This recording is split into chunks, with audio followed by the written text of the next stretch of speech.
gave everything to Iran, including a nuclear weapon. It was a road to a nuclear weapon.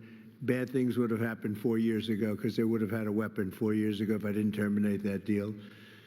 So we're in a very strong position now, and their leadership is just rapidly going. Everybody that seems to want to be a leader, they end up dead.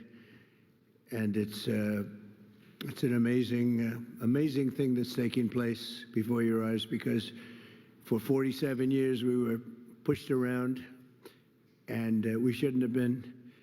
And I think I can say, and you see it as well as I do, you see the tremendous progress that's being made. Their missiles are being wiped out rapidly. Their launchers are being wiped out.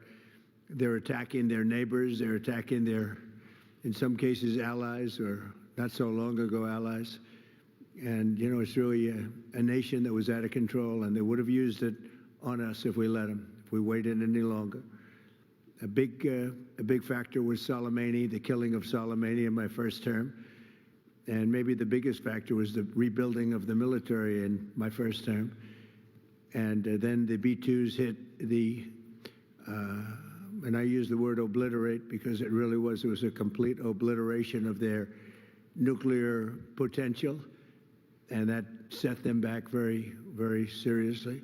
If we didn't hit within 2 weeks, they would have had a nuclear weapon. If we didn't do the B-2 attack a number of months ago, they would have a nuclear weapon. And when crazy people have nuclear weapons, bad things happen.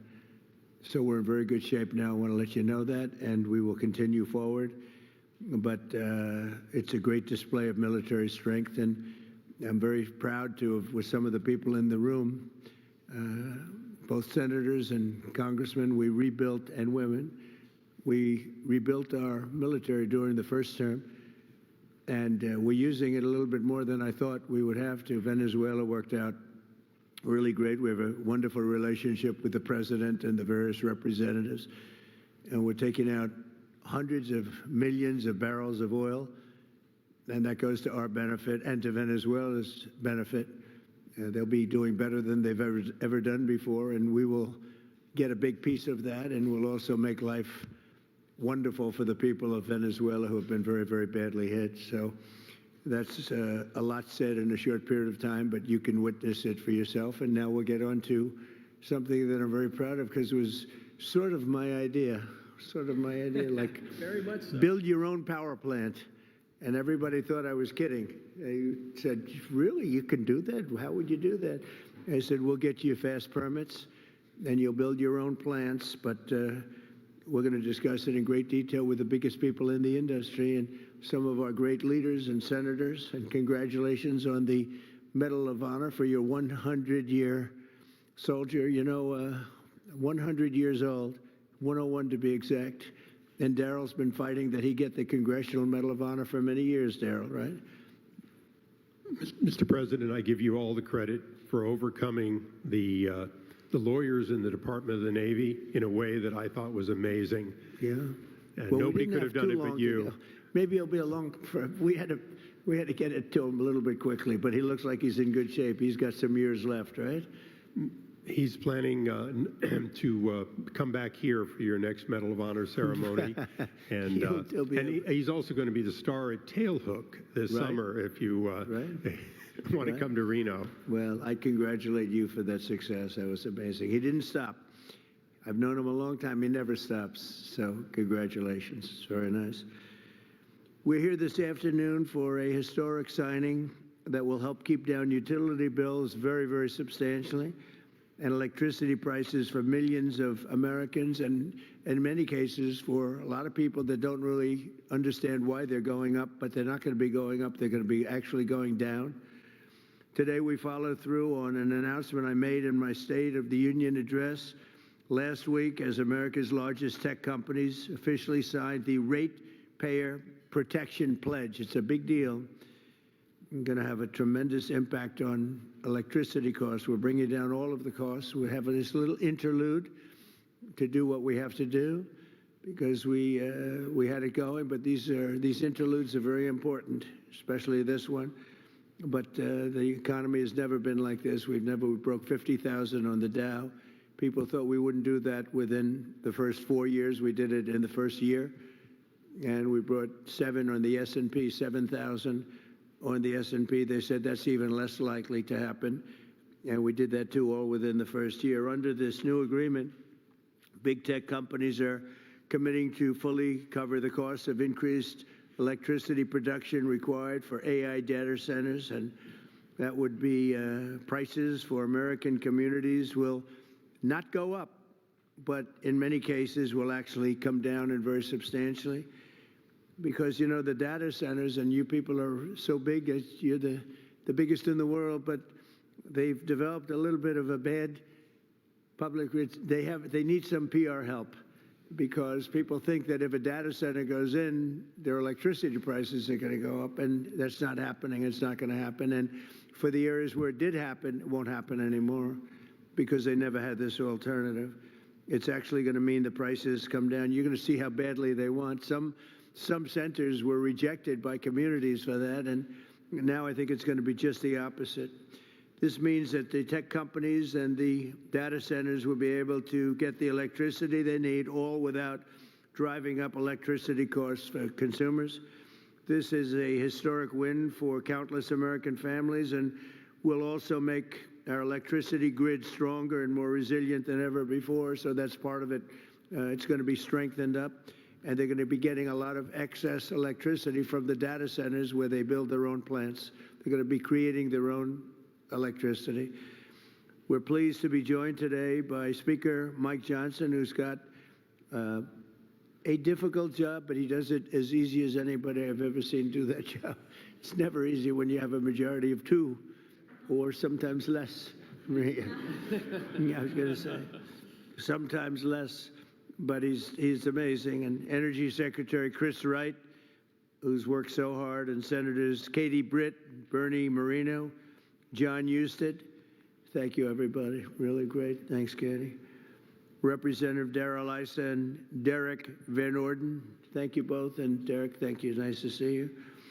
OSTP Director Michael Kratsios, AI and crypto czar David Sachs, as well as the commissioners of the Federal Energy Regulation and Regulatory Commission, and an audience. In the audience, you have Laura Swett, David Rosner, Lindsay C., and Judy Chang, all very well-known people, especially in this group of geniuses. We have a lot of geniuses here, and a lot of geniuses that are also very strong people representing labor. We love labor. We love these guys. I also want to recognize the industry leaders here to sign the pledge, and this is a pledge that's going to be a very important pledge to the country and to their companies also. They benefit also very substantially, including President of Google, Ruth Porat. That's a good company. That's big stuff.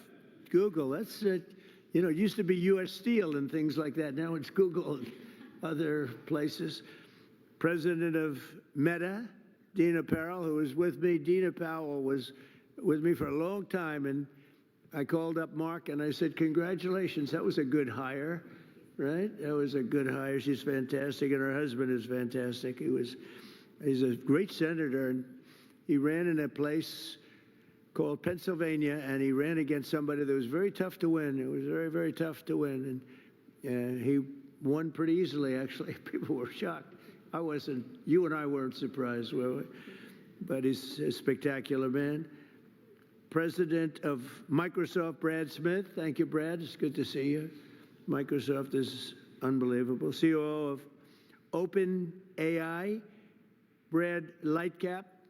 Brad, where are you, Brad? Brad, you're so young. Look at how young.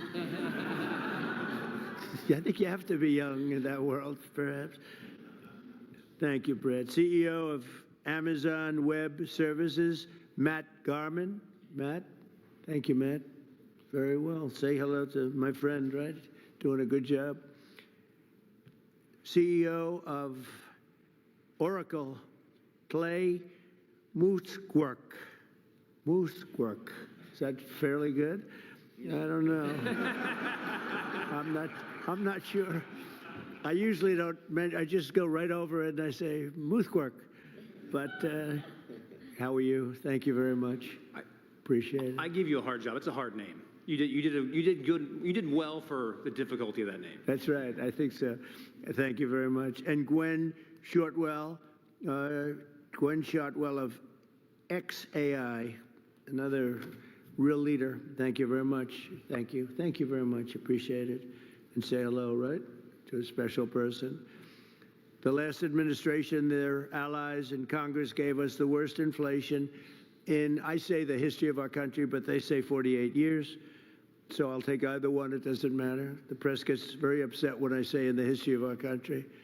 They get very angry about it, actually. They say it was only 48 years. I say, you know, in some ways 48 years sounds worse because it's very specific. But it sounds a little worse. But either way, take either one. And the ruinous energy policies were a big reason why many working families' utility bills increased more than 30% during the Biden administration, the worst administration in the history of our country. That's why on day one I declared a national energy emergency. We had no choice but to do that, and signed an executive order to dramatically accelerate construction of new energy infrastructure, which we are doing at record numbers, and we're rapidly bringing down those costs, very rapidly. We inherited a mess. I say it all the time. We inherited a total mess, and in many cases we've fixed it, but we're fixing it, and we'll always be fixing it. We're going to make it better and better and better. Many Americans are still concerned that the massive energy demand from AI data centers could drive up their electricity bills in the future, and we understand that. By 2035, energy demand is expected to more than triple. Can you believe it? A lot of it is AI, and it's also all these big plants that are being built all over the country. They're coming in from Canada and Mexico, from Germany, from Japan, from South Korea. They're all coming here to build cars again. You know, we lost 54% of our car industry because we had presidents that, honestly, on trade and business, they didn't know what the hell they were doing.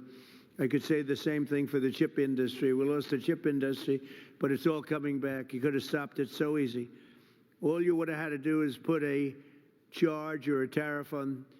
If you wanted to leave the United States, that's fine. You can go to Taiwan or anywhere you want, but if you're going to make your product and sell it back in here, you're going to pay 100% or 200 or 300% tariff, and nobody would have ever left, but they missed that opportunity. But it's not going to matter now because it's all coming. They're all coming back. By 2035, energy demand is expected to more than triple. Under the Ratepayer Protection Pledge we're signing today, the big tech companies are making 5 important commitments to keep utility prices down for American consumers. First, these companies are committing to provide or pay for all power generation and electricity needed for their AI projects, which is massive.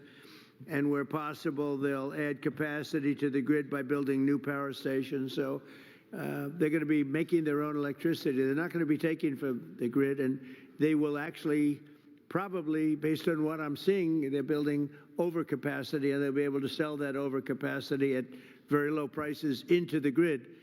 In addition to that, we're fixing the grid. Now, if we didn't do this, this was, I believe, I don't know, nobody's going to challenge you, won't challenge me. I think this was my idea. I said, wait a minute, we can't, when I first got involved with AI, they said, we will need triple the energy. Think of this, triple the energy of what we have now. Some people said double. I said, whether it's double or triple, that's crazy. And that was just for AI. It is incredible. And when you see the buildings we're talking about, you start to understand it. But unless you saw it, buildings that go for miles, buildings that are so big, buildings that cost $60 billion. I said, you mean $60 million? When I first got involved, they said, we're building a $60 billion building. I said, you mean 60 million? 60 million is a big building. It's not that big, but it's pretty big nowadays. They said, no, no, sir, we're going to spend 60 billion, but now it's like 100 billion and 150 billion. And the bottom line, it takes electricity like nobody's ever seen before. And I said, well, with an old grid, even if we fix it really well, which we're in the process of doing, you can't take that and double our electricity. They're going to have to build it themselves. And I told Mark, I actually told Mark, I told Elon, I told people, and nobody believed me. They said, "You're going to let us build our own electricity?" Because they've been so used to being beaten down and to have people with no ideas how to solve problems, and then the whole thing fails. It's a whole disaster. They said, "No, I'm serious." And in one case, they submitted plans, and they didn't do what I told them. And when I called them, I said, "Why don't you have your plant here?" "We thought you were kidding. Are you serious? You really?" They couldn't believe it, in a good way. They said, "It's too good to be true." And I said, "No, it's not. And here's the other thing. You'll have your approvals within 2, 3, or 4 weeks. It used to take 20 years to get it prior to rejection. So in other words, you go 20 years prior to rejection. They'd vote. I've known many plants where I knew people, they started off young. They were young trying to get approvals for a stupid plant, one plant. Their whole life was devoted to getting this plant. And around 22 years, in one case, 22 years later, he got rejected. I said, "That's not good." He wasted, let's say, half of his working life on getting an approval, and he didn't get. Now we get it in 2 weeks, 3 weeks, maybe 4 weeks. When I came in originally in my first term, we had 2 big LNG plants in Louisiana. They were in the 14th year of getting approvals, and they had just been rejected. And I got involved. They were tremendous plants. They're up now. They're working beautifully. They built the 3rd one. They're magnificent. I mean, if you like pipes, this is a plant. The whole thing is, you look inside, all it is pipes. I've never seen anything quite like it. It's like lying 2 or 3 Empire State Buildings on their side and doing nothing but putting pipes into it. So I didn't know exactly what it represented. All I knew is this is what they needed. So I got involved. The first one I got done in 1 day. The second one, I was a little bit slower that week, and it took me 1 week. So I got the first one done in 1 day, got fully approved. And when they called up the head, and I didn't want anything. I don't want anything for myself. I want it for the country. When they called up the head of a company like a Microsoft or like any one of the people in this room, but they called up the heads, they said, "No, we got rejected." "No, you just got approved." It was 1 day and 1 week, and they were built, and they're in your state, by the way, right? And they are big. And they're doing great, right? Lots of pipes. And there are lots of pipes, right?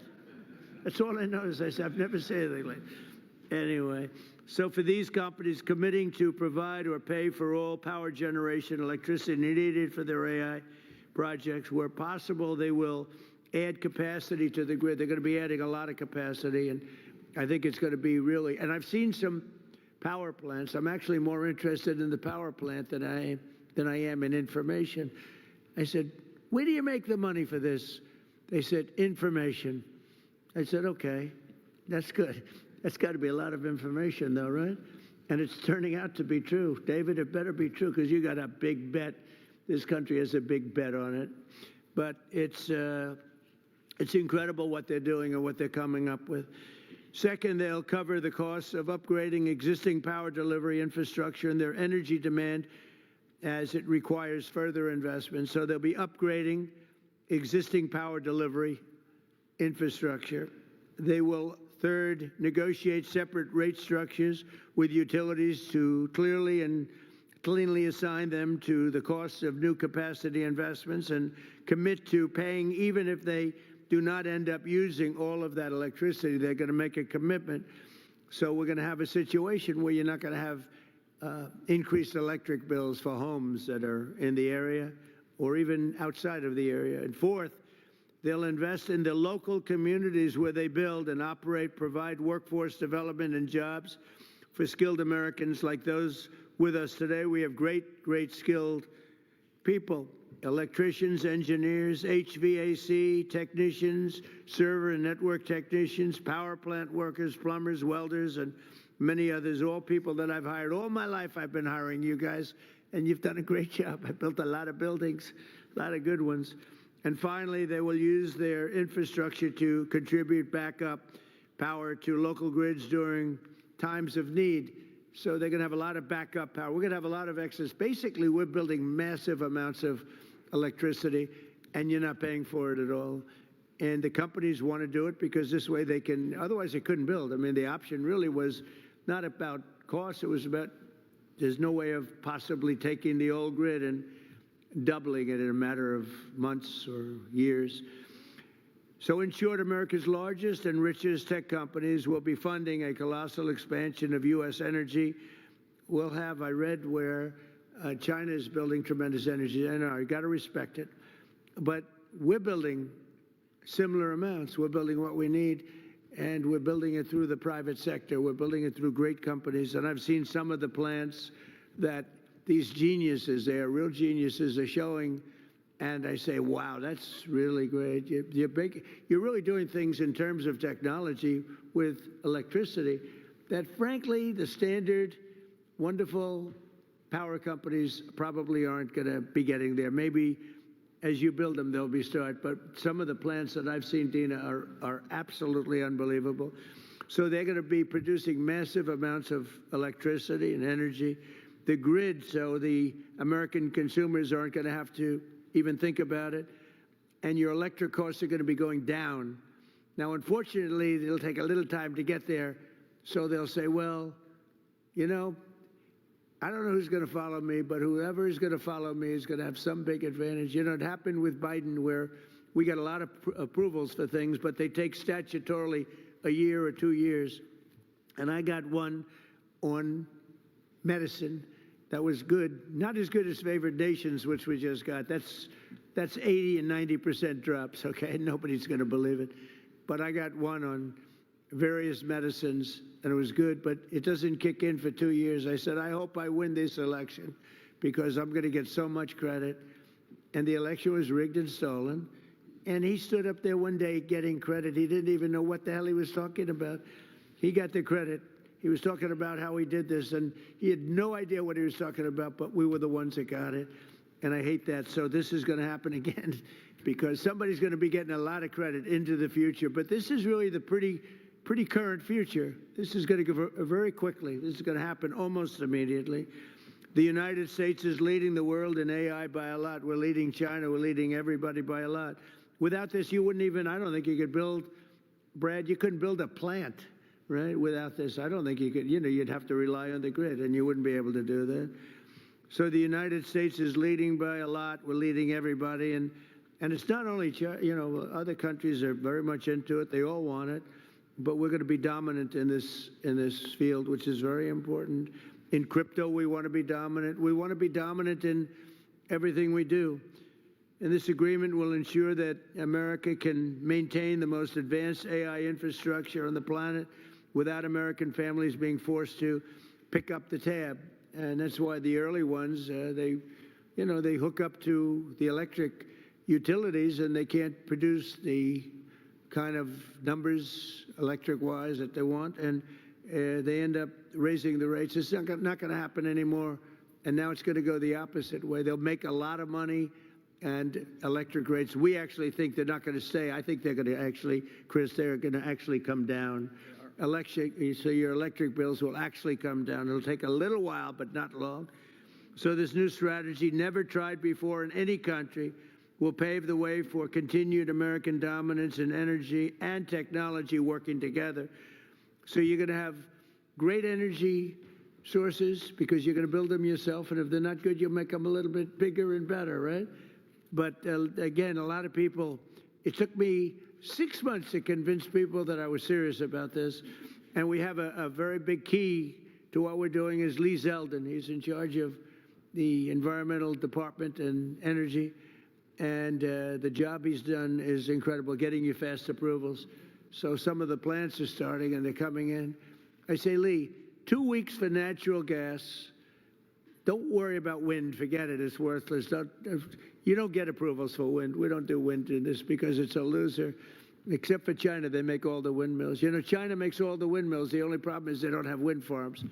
You ever think somebody's going to have to look at that? How many wind farms have you seen lately in China? They make the windmills.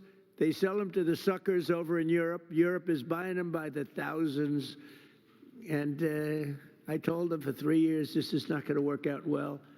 And now they're saying I was right.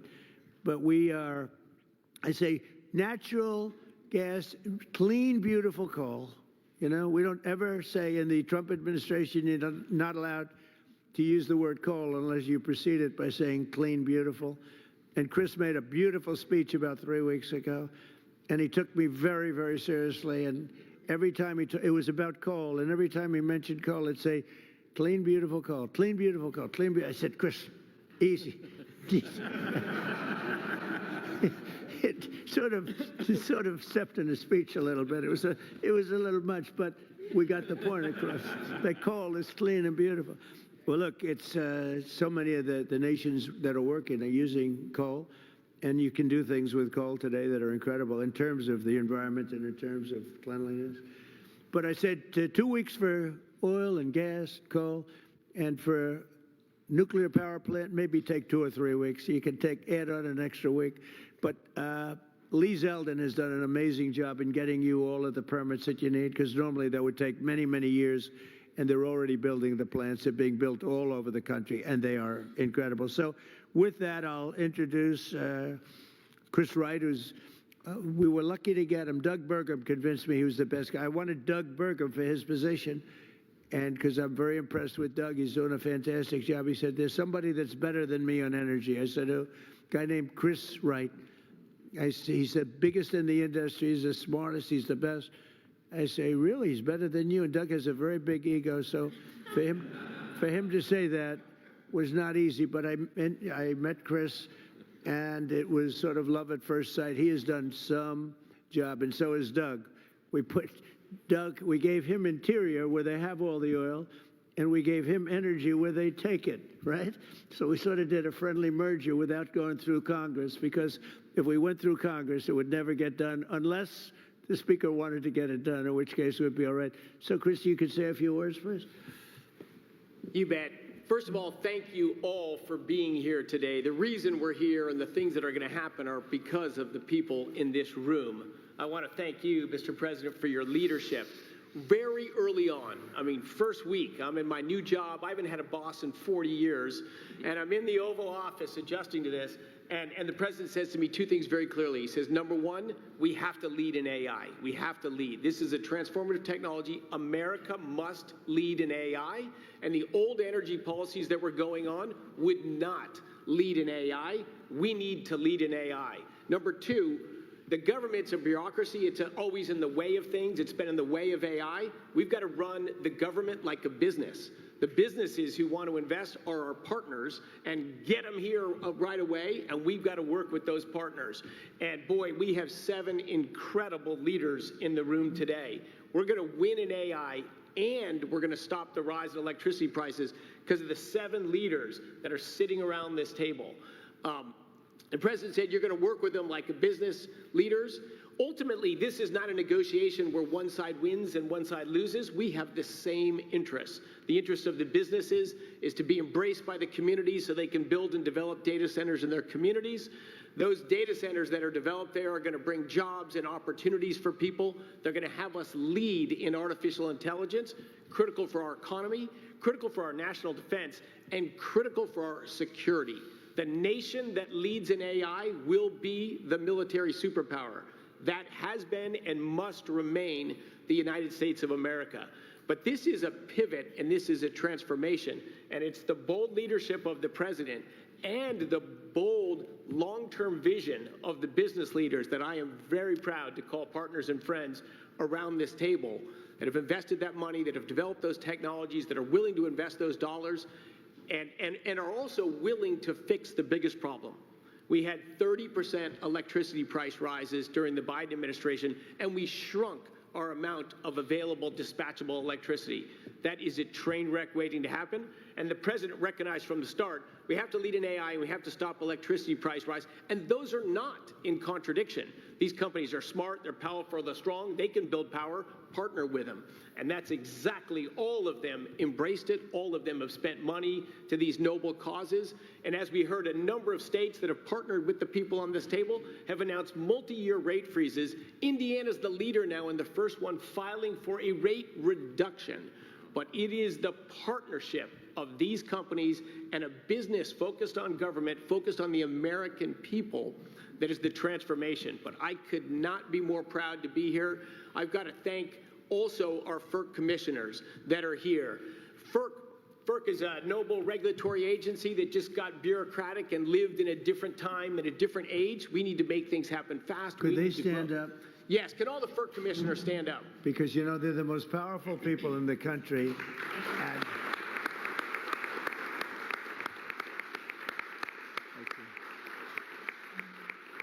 I have had more people say, do you know FERC?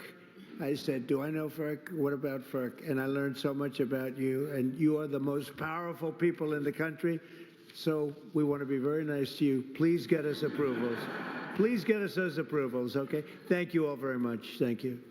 The FERC team has worked hard, smartly, and practically to enable the revolution that's going to happen. America leading in AI and stopping the price rises. Thank you all so much. And boy, one of the other things I'm crazy lucky about is to work as a partner with a guy who has the hardest job in the world and does it with a smile, does it with charm, and does it with grace. Speaker Mike Johnson. Well, thanks so much, Mr. Secretary. Thanks to you all. It's a great honor to be here with the leaders of tech and industry, the FERC commissioners. They are so very important, and all these folks who help all this happen. Look, only President Trump has the gravitas to be able to assemble the leaders of all these great companies in one room, and also to conceive of an idea like the Ratepayer Protection Pledge. This is an idea whose time has come. I think it's going to be so well received around the country because, let's be honest about it, there are concerns that people have had. There's a lot of misinformation out there, Mr. Secretary, about the rise in energy demand and what that's going to mean for our communities. So it is so meaningful to have leaders, the titans, to come in and say, everybody be calm. This is going to be great. It's actually going to be better going forward. Not only is America going to stay on top and lead and be the strong superpower that we are, we're going to continue to lead on AI. We're going to continue to make the communities better. I'm in the state of Louisiana. A lot of this is happening in Louisiana, Mr. President. It's not just a bunch of beautiful pipes. It's also data centers. Meta's doing a big one. And, of course, Amazon's working in Louisiana, and Stack, and so many of the other companies. And our communities are so grateful to have that investment, and also grateful because they're coming in as great corporate partners, community partners, and they're acting responsibly. They're helping to build out the energy grid, and they're making life better, not just with good-paying jobs. They're actually making life better in these communities and in our states, and so we're so grateful for that. I like what you said a moment ago. This is a win-win-win across the board. You have everybody who's come to the table in good faith under the leadership of this extraordinary president to make this happen for the country. It's at the perfect time. Trust is not given by communities and local stakeholders. It's built over time. And I think this pledge is a huge part of building that important foundation for the future.